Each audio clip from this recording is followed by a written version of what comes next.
샤오홍이라는 아주 이상한 사람이 있습니다. 틈만 나면 온갖 규칙을 만들어내곤 하죠. 예를 들어 기숙사 불이 꺼지면 다시 켤 수 없다거나 간식을 뜯으면 5분 안에 다 먹어야 한다는 식입니다. 만약 우리가 이 규칙들을 지키지 않으면 그는 우리 귓가에서 끊임없이 잔소리를 늘어놓곤 했습니다. 그런데 바로 조금 전이었습니다. 새벽 2시 그가 갑자기 우리를 깨우더니 얘들아, 너희는 꼭 살아남아야 해. 이제 연습은 끝났어라고 말했습니다. 말을 마친 그는 베란다로 가더니 우리 기숙사 건물에서 뛰어내렸습니다. 지금은 새벽 2시쯤입니다. 우리는 샤오홍의 돌발 행동에 겁에 질려 멍해졌습니다. 경찰에 신고하려 했지만 모두의 휴대폰 신호가 동시에 끊겼습니다. 더욱 이상한 것은 샤오홍이 뛰어내린 후 기괴하게도 사라져 버렸다는 점입니다. 도대체 이게 어떻게 된 일이야? 기숙사 막내인 샤오슈에가 떨리는 목소리로 물었습니다. 샤오홍에게 무슨 일이 생긴 거지? 왜 뛰어내린 거야? 내일 같이 고기 구워 먹으러 가기로 했잖아. 샤오홍이 비록 규칙을 자주 만들긴 했지만 사람은 참 좋았거든요. 기숙사의 크고 작은 일들을 그가 거의 다 해결해주곤 했습니다. 그가 갑자기 투신할 줄은 우리 중 누구도 예상치 못했습니다.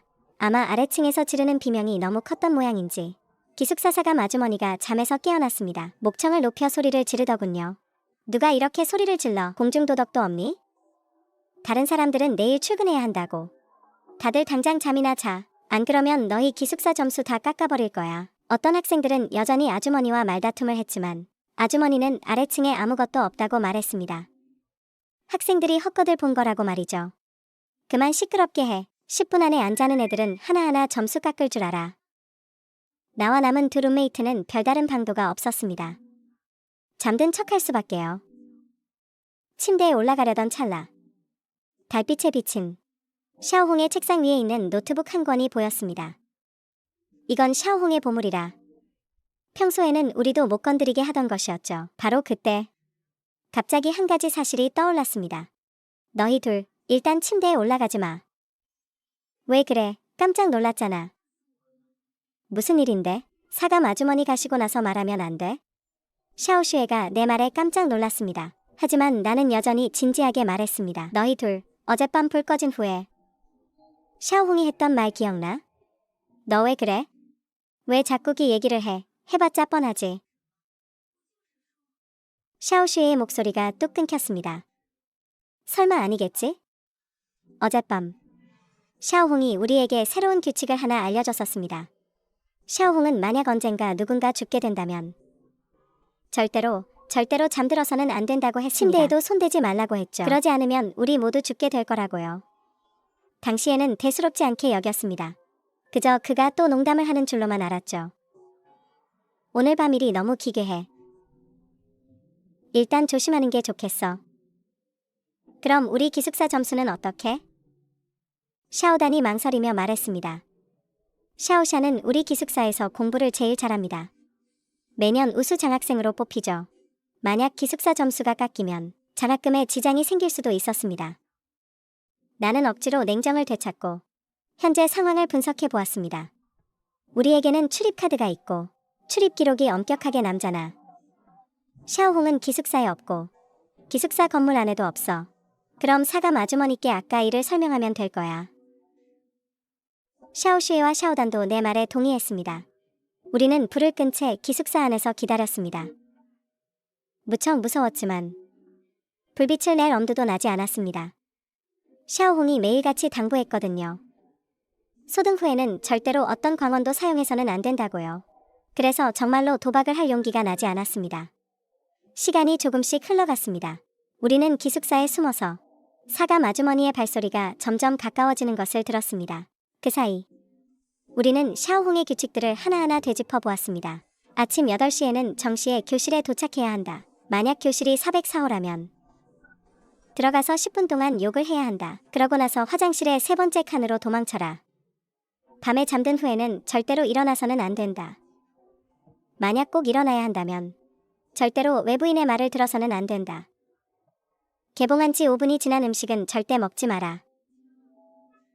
이미 유통기한이 지난 것이기 때문이다. 만약 언젠가 누군가 죽게 된다면 절대로 잠들어서는 안 된다. 침대에도 손대지 마라. 그러지 않으면 우리 모두 죽게 될 것이다. 휴대폰을 사용하는 것은 안전하다. 필요하다면 즉시 휴대폰을 해라. 설명할 수 없는 일을 겪게 된다면 그것을 정상적인 것으로 여겨라. 하지만 절대로 그가 비정상이라는 것을 눈치채게 해서는 안 된다. 제한된 시간 속에서 우리가 생각해낼 수 있는 건 여기까지였습니다. 사감 아주머니의 발소리가 거의 우리 기숙사 문 앞까지 도달했습니다. 아주머니는 옆방 기숙사에 도착한 모양입니다. 다음은 우리 차례였습니다. 우리 이제 어떻게? 걱정하지 마. 사감 아주머니가 상황을 알게 되면 분명 경찰에 신고하실 거야. 그럼 우린 안전해질 거야. 나는 말하면서 문구멍으로 다가가 밖의 상황을 살폈습니다. 하지만 그 광경을 보고 비명을 지를 뻔했습니다. 왜 그래? 뭐가 보여? 샤오단이 긴장해서 물었습니다. 너무 놀라 말이 제대로 나오지 않았습니다. 빨리 문을 막아야 해. 절대로 아주머니가 들어오게 하면 안 돼. 문 밖에 있는 저건 괴물이야. 절대 사감 아주머니가 아니야. 그의 다리에 손이 하나 달려 있어. 우리 셋은 온 힘을 다해 간신히 문을 막았습니다. 진정하고 나서야 생각났습니다. 새벽 3시에 기숙사 점검을 하는 경우가 어디 있겠습니까? 이 상황 자체가 이미 매우 기괴했습니다. 아마 샤오홍이 말했던 비정상일 것입니다. 우리가 거듭 기도했음에도 불구하고 아주머니가 우리 방을 지나치길 바랐지만 결국 우리 문을 두드리는 소리가 났습니다. 음산한 목소리가 문 밖에서 들려왔습니다. 이제 내 차례구나. 어서 문 열어라. 우리 셋은 겁에 질려 아무 소리도 내지 못했습니다. 아주머니는 10분 동안 문을 두드리다 멈췄습니다. 나는 문구멍을 통해 밖을 보았습니다. 문 밖에는 아무것도 없었습니다. 하지만 몸을 돌렸을 때 눈앞의 광경에 심장이 멎는 줄 알았습니다. 아무도 절대로 뒤돌아보지 마. 나는 온몸을 떨며 샤오슈에를 내 쪽으로 살짝 끌어당겼습니다. 정말 간발의 차이였습니다. 알고 보니 사감 아주머니는 간 게 아니었습니다. 그는 창문을 통해 기어 들어오고 있었습니다. 우리 셋의 주의가 모두 문구멍에 쏠려 있어 창문 쪽의 기척을 전혀 듣지 못한 것입니다. 지금 사감 아주머니는 손에 칼을 든 채 괴물처럼 몸을 기괴하게 뒤틀며 안으로 기어 들어오고 있었습니다. 방금 정말 조금만 늦었더라면 샤오슈에의 머리가 잘려나갔을 겁니다. 샤오단은 반응이 꽤 빨랐습니다. 망설임 없이 내 곁으로 왔죠. 나는 사감 아주머니가 다가오며 쉰 목소리로 분노 섞인 말을 내뱉는 것을 보았습니다. 다들 여기 있으면서 왜 나한테 문을 안 열어준 거니? 그리고 왜 잠을 안 자고 있는 거야? 샤오슈에와 샤오단은 뒤돌아보지 않았지만 분명 무슨 일이 일어났는지 알고 있었을 겁니다. 아주머니, 보시다시피 내 머릿속은 빠르게 회전하고 있었습니다. 원래는 문을 열어드리려고 했어요. 저희가 지금 대청소 중인 거 안 보이세요? 문이 막혀 있어서 열고 싶어도 열 수가 없었어요. 저희는 벌써 잠들었었는데 아까 밖에서 소리가 들려서요. 도둑이 든 줄 알고 제가 애들 둘 다 깨운 거예요. 나는 최대한 목소리를 차분하게 유지하려 했었습니다. 아주머니는 이미 정상적인 사람이 아니었으니까요. 샤오홍의 규칙에 따르면 그가 비정상이라고 생각한다는 것을 눈치채게 해서는 안 됩니다. 다행히 내 말이 끝나자 아주머니의 얼굴에서 섬뜩한 표정이 사라졌습니다. 대신 예전의 인자한 미소가 돌아왔죠. 그랬구나. 아주머니가 너희를 오해했네. 나는 계속해서 떠보았습니다. 아주머니, 다음엔 창문으로 들어오지 마세요. 얼마나 위험한데요. 제가 좀 치워드릴 테니. 문 쪽으로 나가시겠어요? 맞아요, 아주머니. 연세도 있으신데 너무 고생하시잖아요. 샤오단이 갑자기 거들었습니다. 하지만 사감 아주머니의 다음 말이 우리를 등골 오싹하게 만들었습니다. 괜찮아, 아주머니는 안 힘들어. 난 창문으로 나가면 돼. 하지만 가기 전에 아주머니가 너희 잠드는 것까지 봐야겠어. 옆에 있는 학생, 너는 왜 그렇게 예의가 없니? 아주머니가 왔는데 인사할 줄도 모르고. 아주머니가 샤오슈에를 보며 말했습니다.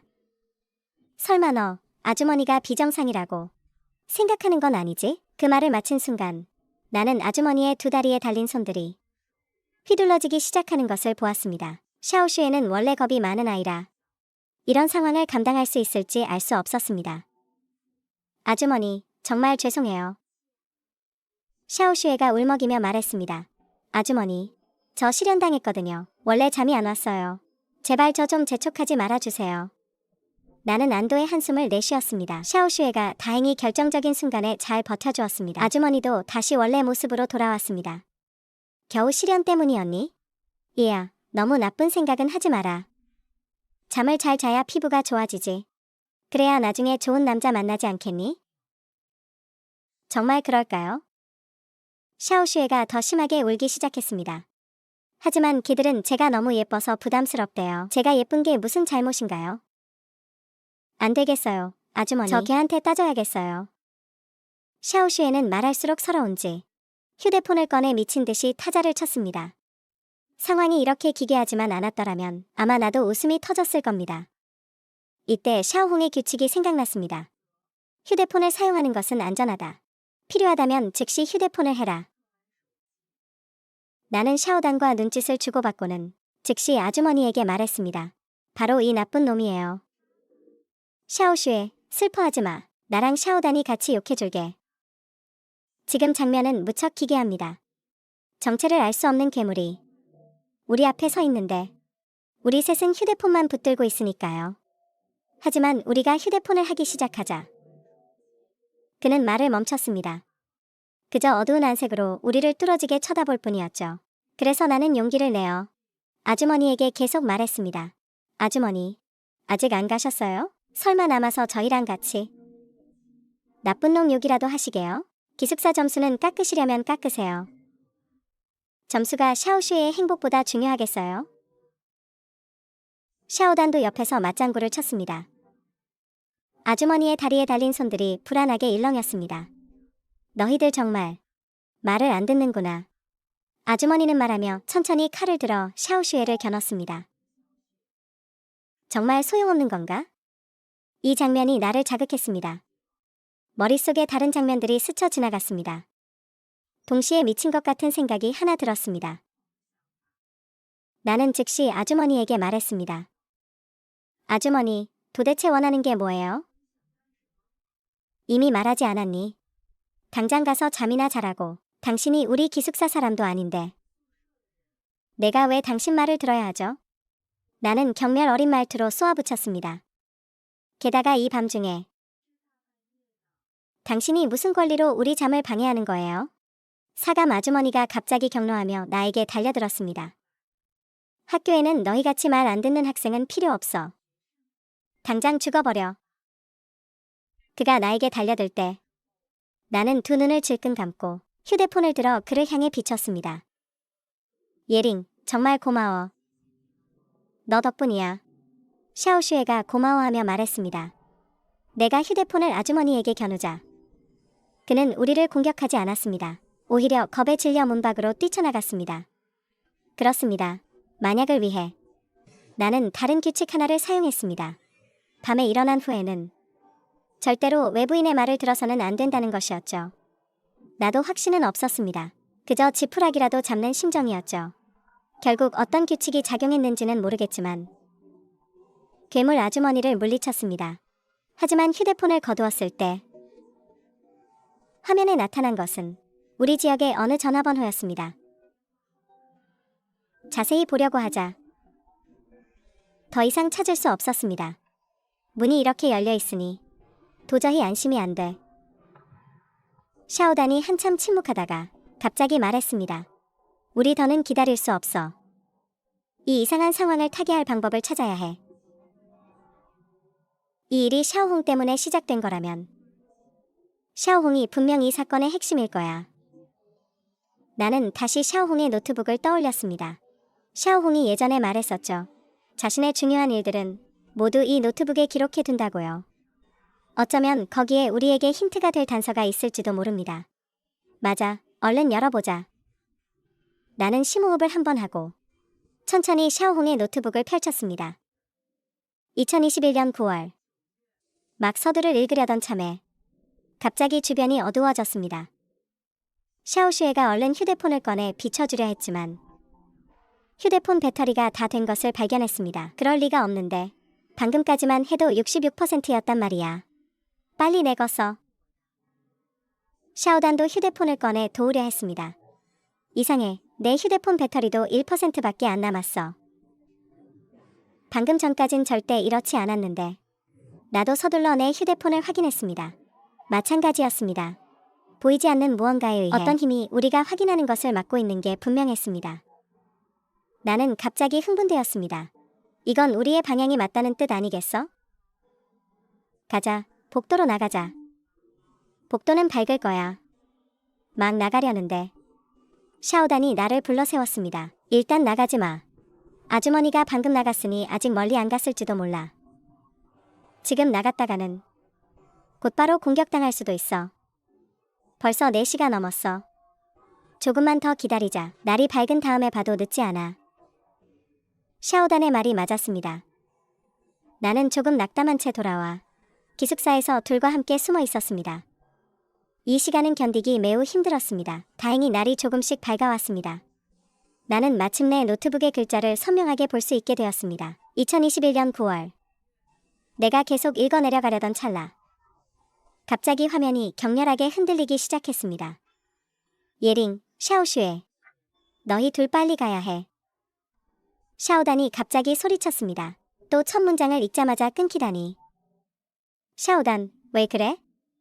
샤오슈에도 약간 불만이 섞인 목소리였습니다. 너희 2시간 좀 봐. 규칙을 어기게 생겼어. 그제야 나는 깨달았습니다. 어두웠던 기숙사가 어느새 환해져 있는데 분명한 낮이었습니다. 배터리가 1%뿐인 휴대폰을 확인해보니 7시 43분이었습니다. 나는 숨을 들이켰습니다. 우리가 상대하는 괴물이 이토록 강력한가? 우리의 시야를 바꿀 수 있을 뿐만 아니라 날씨까지 바꿀 수 있다니. 곧 내 머릿속에 또 다른 생각이 떠올랐습니다. 우리는 지금 당장 최대한 빨리 아침 8시 교실에 도착해야 합니다. 샤오홍의 규칙 중에 이런 게 있었기 때문입니다. 아침 8시에는 정시에 교실에 도착해야 한다. 만약 교실이 404호라면 들어가서 10분 동안 욕을 해야 한다. 그러고 나서 화장실에 3번째 칸으로 도망쳐라. 그는 우리가 일기를 보는 것을 방해하고 있었습니다. 이 일기가 이렇게 중요하다면 나는 더더욱 볼 것입니다. 우리는 거의 죽을 힘을 다해 404호로 달려갔습니다. 조금 뒤에 우리가 이해할 수 없는 일이 벌어질지도 몰라. 하지만 무슨 일이 있어도 꼭 10분 동안 욕을 해야 해. 만약 더 할 말이 없으면 지연해서라도 해야 해.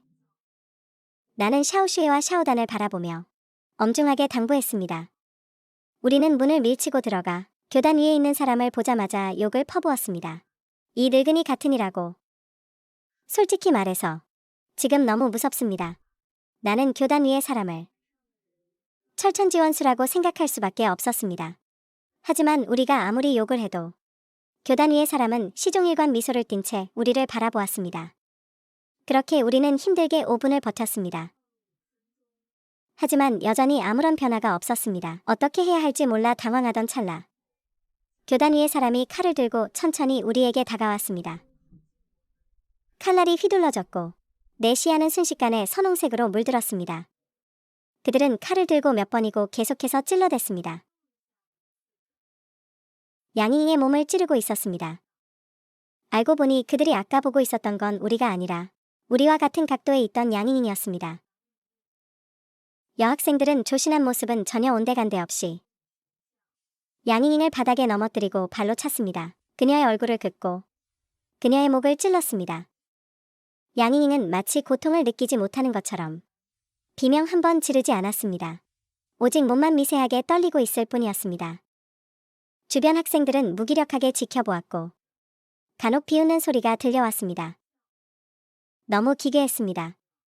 이 광경을 계속 지켜보다가는 나조차 목소리가 나오지 않고 욕을 더 이상 할 수 없을 것 같았습니다. 나는 아이의 고개를 돌려 교단의 선생님을 쳐다보았습니다. 그제야 나는 발견했습니다. 선생님은 계속해서 미소를 띤 자세를 유지하며 눈은 우리를 뚫어지게 쳐다보고 있었습니다. 아래에 있는 학생들에게는 추후의 영향도 받지 않은 채 말이죠. 이 장면이 갑자기 나에게 영감을 주었습니다. 스승의 도리도 모르는 인간 같으니 제자가 밑에서 괴롭힘을 당하고 있는데 그저 지켜만 보고 있는 거예요? 나는 일부러 아주 큰 소리로 욕했습니다. 룸메이트들도 내 힌트를 바로 알아듣고 이 주제로 욕을 이어갔습니다. 왠지 모르게 이 장면을 어디선가 본 적이 있다는 느낌이 들었습니다. 선생님에 대한 분노와 증오마저도 마치 진실인 것처럼 느껴졌습니다. 현실과 기괴함이 뒤섞이고 나의 욕설은 점점 유창해졌으며 심지어 묘한 말들까지 내뱉게 되었습니다. 당신은 정말 위선적이야. 좋은 선생님인 첫 구면에서 학생들이 모든 희망을 당신에게 걸게 만들었지. 하지만 당신의 학생이 도움을 요청했을 때 당신은 귀찮다는 듯 그저 농담일 뿐이라고 말했어. 안심하지 마. 그 애가 죽으면 반드시 당신을 찾아올 테니까. 죄지은 자에게 벌이 있을 것이니 당신들 중 누구도 도망칠 수 없어. 10. 뒤의 5분은 거의 순식간에 지나갔습니다. 내가 독하게 마지막 한마디를 내뱉었을 때 어느새 내 얼굴이 눈물범벅이 되어 있다는 걸 깨달았습니다. 이게 공포 때문일까요? 깊게 생각할 겨를이 없었습니다. 시기의 초침이 한 바퀴를 더 도는 것을 보고 나는 두 룸메이트의 손을 낚아채 문 밖으로 돌진했습니다. 동시에 등 뒤에서 공포스러운 포효와 문을 거칠게 닫는 소리가 들려왔습니다. 아마 1초라도 늦었더라면 우리는 거기에 갇혔을 것입니다. 가장 가까운 화장실은 왼쪽 모퉁이에 있었습니다. 우리는 뒤돌아보고 싶지도 감히 볼 엄두도 내지 못한 채 복도를 미친 듯이 질주했습니다. 하지만 뒤에 있는 무언가가 자꾸 나를 돌아보게 하려 했습니다. 수많은 익숙하거나 낯선 목소리들이 뒤에서 시끄럽게 울려 퍼졌습니다. 살려줘. 배가 너무 아파. 제발 나를 양호실에 좀 데려다줘. 최현아. 나 좀 구해줘. 넘어져서 너무 아파. 현아, 할머니가 너 보러 왔다. 자. 이게 내가 제일 좋아하는 고기만두야. 어머, 너희들 반대로 뛰고 있어. 화장실은 뒤쪽에 있단다. 지팡이가 미끄러지는 소리. 인체가 바닥에 부딪히는 소리. 애끓는 비명소리들이 괴상하고 복잡하게 뒤섞여 들려왔습니다. 다행히 아무도 뒤돌아보지 않았습니다. 우리 셋은 무사히 화장실 문 안으로 뛰어들어갔습니다. 세 번째 칸이 바로 눈앞에 보였습니다. 황슈에슈에가 가장 먼저 들어갔습니다. 그 다음은 완이에였습니다. 하지만 내가 따라 들어가려던 찰나 가늘고 창백한 작은 손 두 개가 허공에서 나타나더니 거칠게 문을 닫아버렸습니다. 안에 있는 두 사람이 아무리 두드리고 문을 밀어보아도 소용이 없었습니다. 나는 밖에 남겨지게 되었습니다. 11등 뒤에는 짐승 같은 포효가 들리고 앞에는 굳게 닫힌 문과 기괴한 손 두 개가 있었습니다. 나는 보았습니다. 그 손들이 바로 옆 칸의 문 밑에서 뻗어나오고 있다는 것을요. 이 줄에는 총 6개의 칸이 있었습니다. 뒤에서부터 세어본다면 그 손이 있는 칸도 정확히 세 번째였습니다. 쾅! 대문이 부딪히는 소리가 났습니다. 틀림없습니다. 등 뒤에 저것이 따라 들어왔습니다. 나는 다시 한번 화장실 칸을 보았습니다. 와니에와 황슈에슈에는 앞에서 세 번째 칸 안에서 필사적으로 문을 두드리고 있었습니다. 하지만 아무 소용도 없었죠. 그때 창백한 작은 손이 천천히 안으로 들어갔습니다.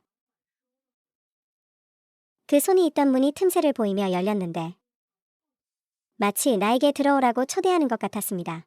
나는 어떤 선택을 해야 할까요? 찰나의 순간에 나는 결정을 내렸습니다. 이를 악물고 나는 창백한 손이 있던 그 칸으로 직접 뛰어들었습니다. 그러고는 몸으로 문을 들이받아 닫았습니다.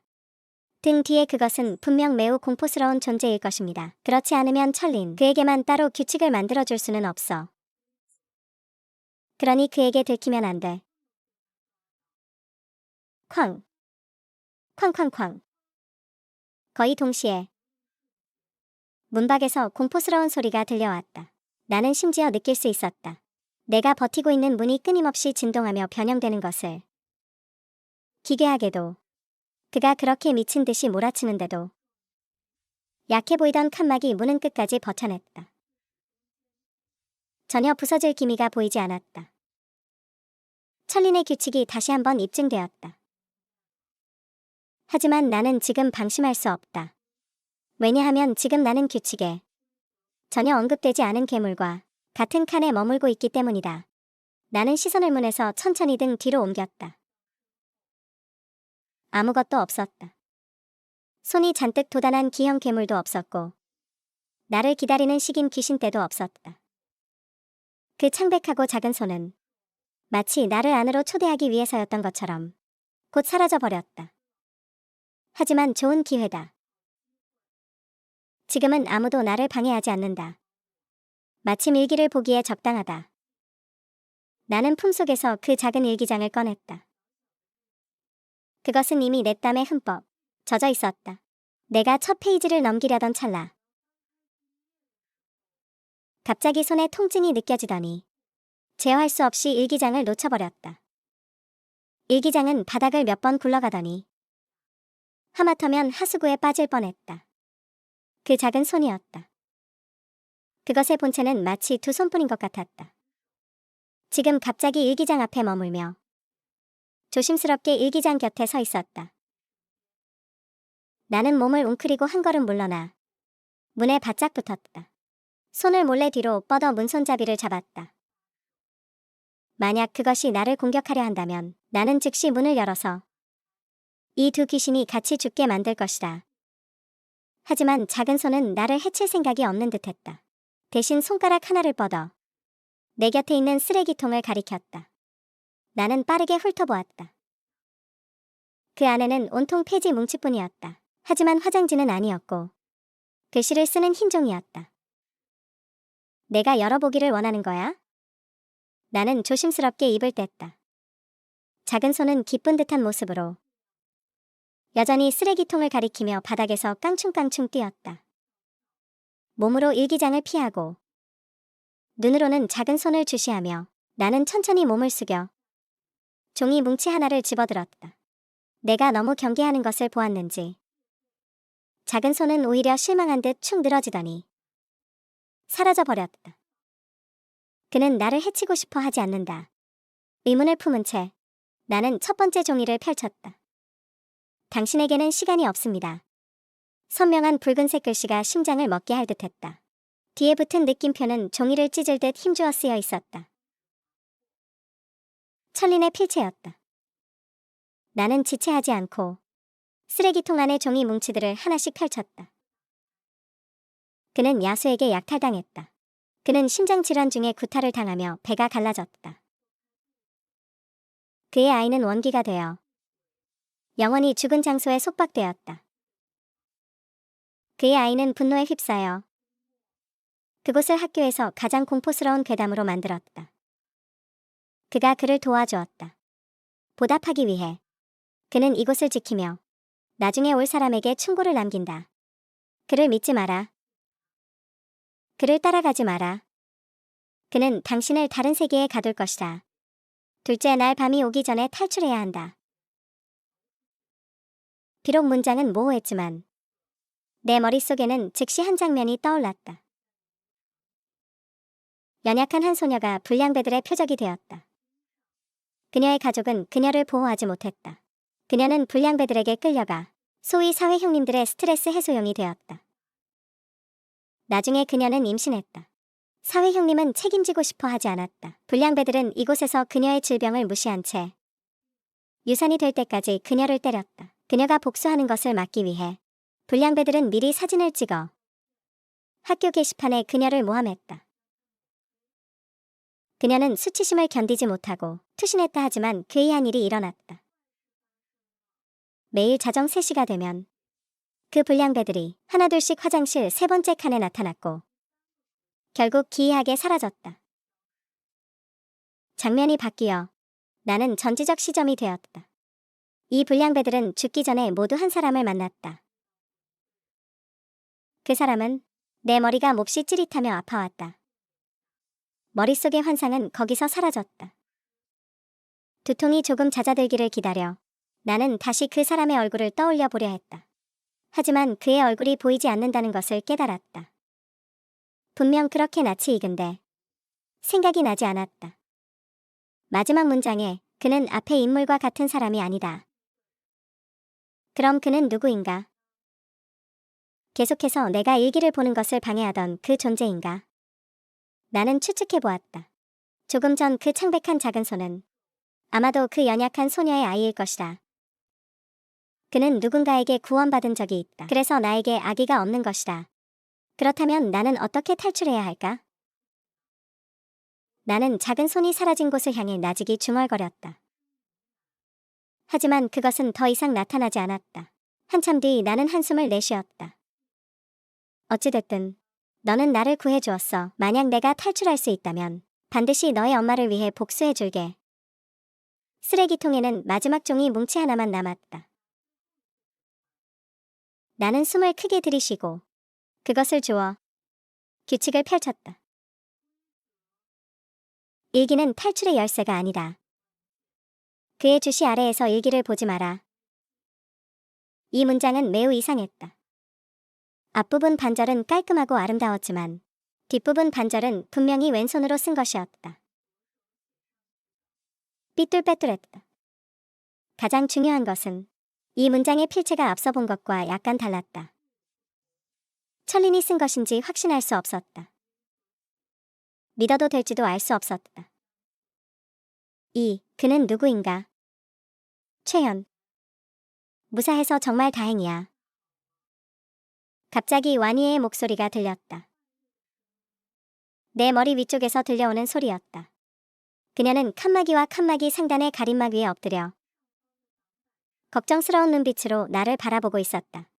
너 그러고 있으니까 좀 무섭다. 황새새가 걱정은 되는데 담을 넘지는 못하니까. 어쩔 수 없이 내가 보러 온 거잖아. 내가 무사한 것을 확인한 후 와니액은 가볍게 뒤로 뛰어내려갔다. 조금 전에 우리가 너한테 말 걸었는데 왜 대답을 안 했어? 응. 나는 확신한다. 비록 방금 정신이 극도로 긴장된 상태였지만 주변의 어떤 소리도 절대 놓치지 않았음을.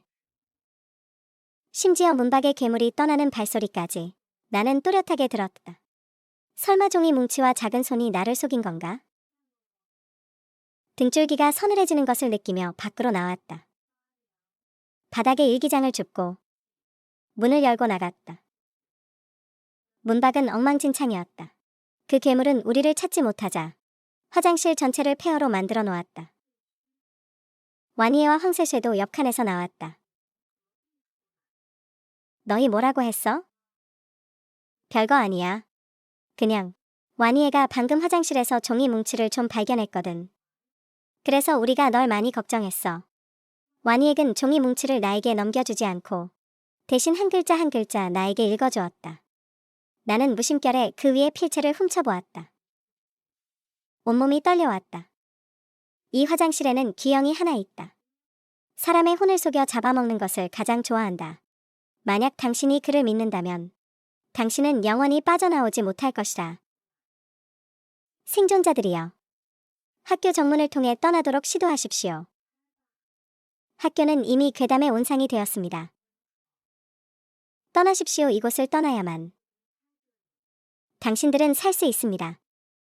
이 필체는 내 마지막 종이 뭉치의 필체와 똑같았다. 다행히 무사하네. 그럼 이제 빨리 가자. 귀신이 우리를 발견하기 전에. 황쉐쉐는 매우 흥분한 듯 보였다. 내 옷자락을 잡아당기며 밖으로 향했다. 내 마음속에 한 가지 생각이 떠올랐다. 그녀가 나를 끌고 가도록 내버려둔 채 아무 말도 하지 않았다. 13 가는 길에 적지 않은 귀신들이 우리를 문 안으로 끌어들이려 했지만 모두 피했다. 와니에와 황새쇠는 매우 흥분해 있었다. 나가는 법을 알게 된 후 그들은 나에게 일기를 받는지 묻지도 않았다. 우리가 마침내 교사 건물을 벗어나 학교 정문 앞에 도착했을 때 나는 와니에를 가볍게 뿌리쳤다. 내 손을 꽉 잡고 있던 손을 놓고 걸음을 멈췄다. 너희 먼저 가. 나 기숙사에 한번 들러보고 싶어. 너 바보야? 이제 곧 나갈 수 있는데. 거길 왜 돌아가? 황쇠쇠가 격분했다. 학교 정문에서 무슨 일이 생길까 봐 걱정돼. 너 심장병 있잖아. 가서 내 약을 좀 가져오고 싶어. 그럴 리가. 나 한참을 뛰어왔는데도 심장병 발작 안 했어. 문을 나가면 또 어떨지 모르잖아. 나는 학교의 큰 철문을 응시했다. 문 밖은 마치 정상적인 세계인 것 같았다. 노점상들이 열정적으로 호객 행위를 하고 오가는 행인들은 웃으며 대화를 나눈다. 태양은 서쪽으로 기운 위치에서 따스한 빛을 비추고 있었다. 저런 정상적인 세계는 우리에게 엄청난 유혹이다. 만약 문을 열었는데 귀신이 나타나면 어떡해? 내가 버틸 수 있을 것 같아? 나 혼자 다녀올게. 너희는 여기서 나를 기다려. 나는 너희와 건강하게 나가고 싶어. 이 말에 황쇠쇠는 감동하여 눈물을 펑펑 쏟았다. 기어이 나와 함께 가겠다고 소리쳤다. 나는 거절했다. 너희는 여기서 나를 기다려줘.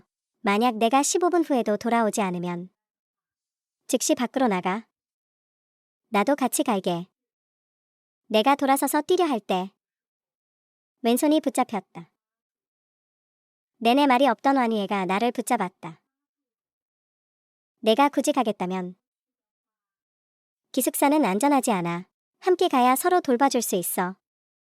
내가 우리와 함께 가는 걸 원치 않는다면 쉴새 마음도 편치 않을 거야. 그렇지? 나는 헛웃음을 쳤다. 내 말이 맞아. 그럼 가자. 14나제 기숙사는 그렇게 무섭지 않았다. 건물 안의 사감 아주머니는 눈을 꽉 감은 채 나른하게 침대에 누워 있었다. 다리에는 여전히 잘린 손이 매달려 있었다. 너희는 그렇게 안 느껴져? 아주머니 다리에 손이 마치 그녀가 걷는 걸 방해하려는 것처럼 보여. 나는 고개를 돌려 와니애를 보았다. 괴물의 몸에 무슨 논리가 있겠어. 그럴 바엔 빨리 약이나 챙겨서 나가자. 와니애의 목소리는 여전히 냉정했다. 그녀의 턱끝은 팽팽하게 긴장되어 있었다. 잔뜩 경계하는 모습이었다. 나는 그냥 느껴져서 아주머니나 교실의 선생님들, 심지어 양인인까지 그들의 활동에는 어떤 패턴이 있는 것 같아. 내 생각엔 우리가 겪은 이 몇 가지 일들이 모두 현실을 투영하고 있는 것 같아. 괴물과 공감이라도 하고 싶은 거야? 너는 안 느껴져? 이것도 우리가 탈출할 수 있는 단서라는 걸. 나는 발걸음을 늦추어 뒤에 있던 황쇠쇠와 나란히 섰다. 사실 우리 학교 괴담을 하나 들은 적이 있어. 한 소녀가 화장실에서 핍박받아 죽었는데 그녀는 마음씨가 착해서 남을 해치고 싶어 하지 않았어. 하지만 그녀의 아이는 아직 아름다운 세상을 본 적이 없었지. 그녀를 해친 사람들을 모두 죽여버렸대. 학교 폭력은 정말 무서워. 그렇지? 응, 그래. 하지만 그게 지금 우리 상황이랑 무슨 상관이야? 둘 다 괴담이니까. 와니의 뒷모습은 전혀 변화가 없었다. 말투에 약간의 짜증이 섞여 있었다. 최현, 할 말 있으면 그냥 바로 말해. 너 정말 나랑 쇠쇠가 너랑 똑같아서 아무것도 안 무서워하는 줄 알아? 나는 황쇠쇠의 얼굴을 감싸 쥐었다. 말투에 웃음기를 조금 섞었다. 그래, 다 내 잘못이야. 나가면 내가 밥 살게. 다만 이해가 안 가서 그래. 우리 넷이서 평생 좋은 친구로 지내기로 하지 않았어? 그런데 왜 너는 천린을 조금도 걱정하지 않아? 와니액은 마치 종이 넘기는 소리를 들은 듯했다. 그녀는 고개를 살짝 돌려 황쇠쇠를 발견했다. 그녀는 뒤적이고 그들이 있었다. 이전에 쓰레기통에서 주웠던 종이 뭉치를 걱정한다고 무슨 방법이 있겠어? 그 애는 귀신이 됐잖아. 우리를 해치려고 했고. 아니야, 그는 우리를 구하려고 했어. 줄곧 그랬어. 위선자 같으니라고. 곧 우리는 기숙사 앞에 도착했다. 황쇠쇠의 약은 책상 위에 놓여 있었다. 그녀의 책상은 가장 안쪽에 있었다. 와니애가 안으로 걸어 들어갔다. 걸어가면서 불평을 늘어놓았다. 약도 챙겼으니까 이제 가도 되지? 난 더 이상 여기 머물고 싶지 않아. 와니애, 너 글씨 예쁘게 쓰는 걸로 기억해. 철린에게 메모 한 장 남기는 것 좀 도와줘. 나도 따라 들어가며 그녀에게 펜을 건넸다. 그는 여기서 떠났잖아. 나중에 혹시 돌아오면 분명히 보게 될 거야. 너무 서두르지 마. 딱 3글자야. 고마워. 와니에가 미간을 찌푸렸다. 잠시 망설이더니 왼손을 뻗어 펜을 받았다. 그녀는 빠르게 썼다. 필체는 가늘고 아름다웠으며 독특한 풍채가 있었다. 이제 됐지? 됐어. 이제 완전히 확인할 수 있게 됐어. 뭘 확인한다는 거야? 너 귀신 들린 거 아니지? 화장실 칸에서 나오더니 최현. 와니의 말이 채 끝나기도 전에 나는 그녀를 덥석 껴안았다. 그리고 건물 위에서 뛰어내렸다. 뒤에서 황새수에 미친 듯한 비명이 들려왔다. 나는 고개를 살짝 들어 그녀를 보았다. 그녀의 피부는 쪼그라들어 있었다. 몸에는 수많은 상처가 생겨났고 배 밖으로 흘러나온 장기가 희미하게 보였다. 눈 속에는 씻을 수 없는 슬픔이 서려 있었다. 15시간이 갑자기 느려진 것 같았다. 분명 우리 2사람이 함께 추락하고 있으니 불과 몇 초면 같이 죽을 텐데. 하지만 그렇지 않았다. 너 계속 나를 속이고 있었구나. 벌써 알아챘던 거야? 와니의 목소리는 무서울 정도로 침착했다. 그렇지는 않아. 화장실에 가기 전까지만 해도 나는 줄곧 내가 내 좋은 룸메이트라고 생각했어. 하지만 말이야, 내가 곁에 있기만 하면 나는 계속 일기를 볼 수가 없었어. 그래서 생각했지. 내가 나를 주시하지 않는다면 내가 일기를 볼 수 있지 않을까 하고. 그래서 그렇게 미친 듯이 나를 데리고 죽으려 한 거야? 너도 알잖아. 여기는 내 꿈이야. 어째서 제때 반응하지 못했을까? 어떻게 시간이 갑자기 새벽에서 낮으로 변할 수 있겠어? 심장병이 있는 황새쇠가 어떻게 계속해서 놀라고 전력 질주를 해도 아무런 문제가 없을 수 있지? 사람이 어떻게 갑자기 귀신으로 변해? 이곳의 모든 것은 거인의 공포에 따라 변화해. 그래서 이것이 꿈이라는 걸 인식한 뒤로는 나는 추락하는 시간조차 느리게 만들 수 있어. 물론 이것도 나의 하나의 시도일 뿐이었지만 조금 전에도 귀신을 쫓아내고 세상을 정상으로 되돌려보려 했어. 소용없었지. 왜냐하면 이곳에는 2명의 외부자가 머물고 있으니까. 그들이 내 꿈에 영향을 준 거야. 그들도 내 꿈에 영향을 미칠 수 있지. 내 말을 듣고 와니액은 광기 어린 웃음을 터뜨렸다. 과연 너답네. 최현, 내 고용주가 나를 부를 때 특별히 말해주더라고. 내가 아주 똑똑하다고. 하지만 그게 무슨 소용이야? 너도 알아야지. 내가 있는 한 너는 영원히 빠져나갈 수 없어.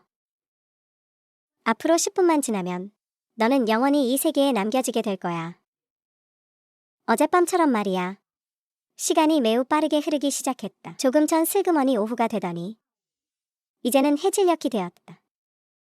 멀리 보이는 노을이 참 아름답다. 이곳의 귀신들은 모두 너의 눈이니까. 내가 나를 지켜보고 있는 한 나는 사고가 나서 일기를 볼 수 없었겠지. 맞지? 내 직감은 참 정확해. 하지만 그게 어쨌다는 거야? 나만 죽이면 내가 빠져나갈 수 있을 것 같아? 와니액은 공중에서 힘들게 몸을 뒤집었다. 얼굴에는 병적인 미소를 띠고 있었다. 나는 이 미소를 기억한다. 그때도 그는 그렇게 웃으며 황새수의 인생을 망가뜨렸지. 노을은 서서히 사라지고 하늘이 어두워지기 시작했다. 내가 죽으면 나를 감시할 사람이 없어져. 나는 자연스럽게 일기를 볼 수 있겠지. 날이 저물어가는 것을 보며 와니액은 두려울 게 없다는 듯 더 이상 흥분을 억누르지 못했다. 이미 늦었어. 결국 내가 너무 멍청한 탓이야. 좀 더 일찍 나를 죽일 생각을 못했으니 말이야. 그런데 말이지, 내가 생각했어도 소용없었을 거야. 여기가 비록 내 꿈속이지만 주요 통제권은 여전히 나에게 있어. 너는 이 아주 미미하고 가련한 권능 외에는 남은 게 아무것도 없거든. 친구로서 충고 하나 해주자면 다음 생에는 그렇게 쓸데없이 착하게 살지 마. 어떤 사람들은 말이야. 내가 구할 수 있는 수준이 아니거든. 나는 고개를 저었다. 내 유언은 그게 전부니? 무슨 농담을 하는 거야? 안타깝게도 내 가족은 다른 건 듣지 못하겠네. 그럼 나도 너에게 충고 하나를 선물할게. 사람들은 잠재의식 속에서 항상 믿곤 하지. 자신들이 위험을 피할 수 있을 거라고. 위험 속에서 희망을 찾으려 하지도 않지. 하지만 옛말에 이런 말이 있어. 가장 위험한 곳이 가장 안전한 곳이라고. 나는 그녀와 함께 멀리 보이는 낙조를 바라보았다. 시간을 제어하던 생각을 놓아주었다. 바닥에 닿기 전 나는 그녀에게 마지막 한마디를 남겼다. 나 일기 다 봤어. 16내 이름은 철린. 우리 집은 매우 가난했다. 학교에 다니기 시작한 뒤로 모두가 나를 무시했다. 더 심한 경우엔 학교 폭력으로까지 번졌다. 누군가는 재미로 칼로 내 몸에 구멍을 하나씩 냈고 발로 나를 쳤다. 인간의 인내심 테스트라는 그럴싸한 이름을 붙여서 말이다. 내가 기숙사에 숨어 나오려 하지 않으면 양잉이라는 사람은 반협 밖으로 어깨동무를 하고 나를 밖으로 데리고 나갔다. 그 다음엔 어김없이 집단 구타가 이어졌다. 양잉이네 집은 돈이 많았다. 손꼽히는 부잣집 딸이었다. 선생님들조차 그를 무서워했다. 하지만 동시에 그는 심각한 불안 장애를 앓고 있었다. 사람을 때려야 해소가 되었다. 나 그리고 다른 몇몇 친구들이 그의 샌드백이 되었다. 매일 교복 위에는 먼지와 선혈이 가득했다. 우리는 선생님을 찾아갔다. 하지만 선생님은 이야기를 다 듣고 나서도 돌아서서 내 일을 농담처럼 떠벌리고 다녔다. 양잉이의 보복은 매우 잔인했다. 그는 나를 거의 골절이 될 정도로 때렸다. 다행히 최연이 나타났다. 그는 매우 잘생겼고 누가 봐도 관리가 잘 된 모습이었다. 역시나 사람들의 말을 들으니 그의 아버지는 우리 지역의 유명한 자산가라고 했다. 그가 처음 나에게 다가왔을 때 나는 그도 다른 사람들처럼 나를 때릴 줄 알았다. 하지만 그는 그러지 않았다. 그 아름답고 큰 눈동자에는 오직 안타까움만이 가득했다. 그는 다정한 말투로 나를 위로했고 무슨 일이 있었는지 물어보았다. 그의 말에는 힘이 있었다. 나는 나도 모르게 모든 것을 털어놓았다. 나중에 내가 맞고 있을 때 그는 물불 가리지 않고 달려들어 나를 보호해 주었다. 설령 자신은 온몸이 상처투성이가 되어도 무서워하지 말라며 나를 달랬다. 그는 자신의 상해 진단서를 들고 양잉잉을 며칠 동안 유치장에 보냈다. 그뿐만 아니라 그는 학교에서 특별히 학교폭력 강연을 열었다. 그는 학교폭력을 가장 싫어한다고 말했다. 또 다른 피해 여학생은 황세쇠였다. 그녀는 매우 왜소했지만 미인형의 얼굴을 가지고 있었다. 불량 소녀들은 그녀를 질투했고 사람의 형색이 아닐 정도로 그녀를 괴롭혔다. 그 주동자의 이름은 완희애였다. 황세쇠는 강연장에 있는 최연을 보았고 그에게 도움을 청하기로 했다. 하지만 조금만 더 빨랐더라면 그녀는 살 수 있었을 것이다. 비록 최연이 조치를 취했지만 그날 밤 그녀는 불량배 무리에게 화장실로 끌려가 매를 맞아 죽었다. 배 속의 아이는 산채로 빼앗겼다. 나는 이 모든 것을 지켜보고 있었다. 양잉잉이 완희애를 매우 싫어해서 나를 시켜 그에게 접근하게 했기 때문이다. 하지만 나는 멀리서 지켜볼 수밖에 없었다. 나에게는 최연 같은 용기가 없었다. 최연은 이 일을 알게 되었다. 그는 매우 분노했다. 그가 어떤 수단을 썼는지는 모르겠지만 이 불량배들을 전부 감옥에 쳐넣었다. 그 덕분에 나도 한시름 놓게 되었다. 어쨌든 최연이 있는 한 이 가해자들도 함부로 행동하지 못할 테니까. 하지만 내 생각은 틀렸다. 내가 고향집으로 돌아갔을 때 나는 감옥에 있어야 할 완희애를 보게 된 것이다. 그는 당시 한 늙은 승려와 대화를 나누고 있었다. 나는 멀리 숨어서 엿들었다. 하지만 이어지는 내용은 나를 온몸이 떨리게 만들었다. 완이액은 최연에게 응징당했던 가해자 몇몇과 연합하여 그의 몸에 속이, 꼬마 귀신을 심다니. 이 속이는 매우 음독해서 숙주를 깊은 잠에서 깨어나지 못하게 하고 계속해서 악몽을 겪게 해요. 설령 죽더라도 윤회는 멈추지 않죠. 착한 일을 한 사람을 낙담하게 둘 순 없어요. 온몸을 거의 벌벌 떨면서 집으로 달려갔어요. 할아버지에게 도움을 청하러요. 비록 우리 집이 가난하긴 하지만 조상 대대로 전해 내려오는 비정상적인 방법들이 적힌 처방전이 있었거든요. 할아버지는 엄숙하게 말씀하셨어요. 만약 최연을 구하려면 나는 반드시 육신을 버리고 한 줄기 유혼이 되어야 한다고. 그리고 그의 꿈속에 있는 소기가 눈치채지 못하게 해야 하며 이런 방식으로 그가 탈출할 수 있는 단서를 주어야 한다고요. 그가 꿈속에서 기억을 찾을 수만 있다면 정신을 차릴 수 있을 거예요. 이건 매우 위험한 일이에요. 살아서 돌아오지 못할 가능성이 아주 컸죠. 하지만 나는 반드시 구하러 가겠다고 결심했어요. 나를 악몽에서 끌어내준 건 그였으니까요. 그러니 그가 악몽을 겪게 내버려 둘 순 없어요. 그래서 목숨을 걸기로 했어요. 그런데 영혼 이탈 의식을 치르는 동안 뜻밖의 황설설의 영혼을 만났어요. 그녀도 나와 할아버지의 대화를 들었죠. 그녀는 내게 말해줬어요. 우리 둘의 영혼을 제약하면 아무도 모르게 수정할 수 있다고요. 소기의 꿈의 내용을요. 주도권을 다시 가져오는 거죠. 하지만 대가는 우리가 영원히 꿈속에서 살아야 한다는 것이었어요. 나는 망설임 없이 승낙했어요. 나와 황설설의 간섭 아래. 나와 황설설. 그리고 만월은 한 기숙사의 룸메이트가 되었고 꿈의 내용을 공포 버전의 그녀로 바꾸어 놓았어요. 우리를 구조하는 과정에서 심지어 만월조차 우리의 간섭을 받았고 생각이 멀쩡했다가 아니었다가 했죠. 사실 나는 이런 느낌이 참 좋았어요. 만약 내가 그녀와 함께 지낸다면 어쩌면 친구가 될 수 있지 않았을까 하고요. 하지만 나는 잠시의 따뜻함도 즐길 여유가 없었어요. 나는 즉시 죽어야만 했거든요. 소기가 꿈속에 들어온 두 사람을 눈치채지 못하게 하려고요.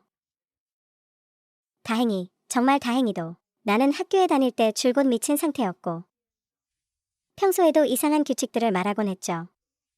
그래서 지금 규칙 몇 개를 더 추가해도 들키지 않을 거예요. 사람이 죽은 뒤에는 침대에 가까이 가지 마세요. 윤회가 시작되었어요. 최현, 조심해야 해. 404호에서 오전 8시 수업에 선생님을 욕하세요. 기억나나요? 그 선생님은 내가 맞는 걸 보면서도 내가 어울리지 못해서 그런 거라고 말했죠. 당신은 들어가서 그를 10분 동안 욕해줬어요. 외부인의 말을 믿지 마세요. 양영영은 늘 내 친구라고 말하지만 그건 나를 밖으로 끌어내기 위한 핑계일 뿐이에요. 핸드폰을 하세요. 당신은 무감각한 사람들을 가장 증오한다고 말했죠. 누군가 괴롭힘을 당하고 있는데도 핸드폰을 하며 못 본 척하는 모습 말이에요. 그리고 당신은 내게 처음으로 알려줬어요. 학폭 신고 전화로 피드백을 받을 수 있다는 거요. 정상이 아닌 걸 들키지 마세요. 만월이 항상 깨어있는 건 아니에요. 당신이 단서를 알고 있다는 걸 들키지 마세요. 간식을 먹지 마세요. 만월이 사람을 시켜 당신에게 독을 탔어요. 게다가 나는 내 영혼을 일기장에 깃들게 했어요. 만약 최연이 운 좋게 일기장을 열어본다면 즉시 기억을 회복하게 될 거예요. 하지만 나는 죽게 되겠죠. 아쉽게도 만월을 연기하는 소기는 매우 영리했어요. 그는 제정신일 때 스스로에게 명령을 내렸죠. 최연이 일기장을 보게 해서는 안 된다고. 그래서 그가 깨어있든 아니든 교묘하게 최연을 방해할 거예요. 다행히 황설설이 자신의 아이를 데려왔어요. 그 귀여운 아이를 본 적이 있어요. 아이의 원망은 온통 가해자들을 향해 있었지만 무고한 사람을 보면 자신이 해를 끼치지 않도록 도망가곤 했죠. 보아하니 황설설도 내가 상상할 수 없는 대가를 치른 것 같아요. 그들은 순조로웠어요. 비록 만월이 계속 최연을 주시했지만 그는 워낙 영리해서 결국 우리의 힌트를 듣고 반응해냈어요. 소기가 의도적으로 수정하려 했지만 생각이 명확하지 않아 완전히 수정하지는 못했죠. 그는 나와 만월의 필체 차이를 알아차렸고 이 귀신이 왼손잡이라는 걸 눈치챘으며 무엇보다도 잘 이해해 주었어요. 황설설이 왼손으로 적어둔 힌트를요. 이곳의 귀신들은 모두 소기가 관리해요. 황설설도 귀신이고요. 그는 기숙사로 돌아가는 길에 소기가 스스로를 의심하게 만들어 주의를 돌리고는 황설설의 눈을 가린 채 조용히 일기장을 넘겼어요. 그의 기억이 돌아왔어요. 소기를 바라보는 그의 눈빛에는 하늘을 찌를 듯한 증오가 가득했어요. 그는 소기를 데리고 건물 위에서 뛰어내렸어요. 소기는 죽겠지만 그는 죽지 않을 거예요. 그는 정신을 차렸으니까요. 여기는 그의 꿈이에요. 소기는 더 이상 통제할 수 없게 되었죠. 이걸 보니 정말 기뻐요. 최현은 무사할 거예요. 그는 모든 것을 잊고 건강하게 살아갈 거예요. 밖으로 나가서 도움이 필요한 더 많은 사람을 돕겠죠. 참 잘 됐어요. 17 나는 긴 꿈을 꾸었다. 꿈속에는 내가 도와주었던 사람들이 있었다. 그들은 나를 이끌고 꿈 밖으로 걸어 나왔다. 잠에서 깨어난 뒤 온몸을 꽁꽁 싸맨 흰 가운을 입은 사람이 내게 먹을 것을 주려 했다. 나는 거의 본능적으로 투독죄, 독살미수로 그를 즉시 고소했다. 그는 정말 독을 탔었고 배후에 있는 사람인 만월을 자백했다. 왠지 모르게 나는 이 사람이 뼛속까지 미웠다.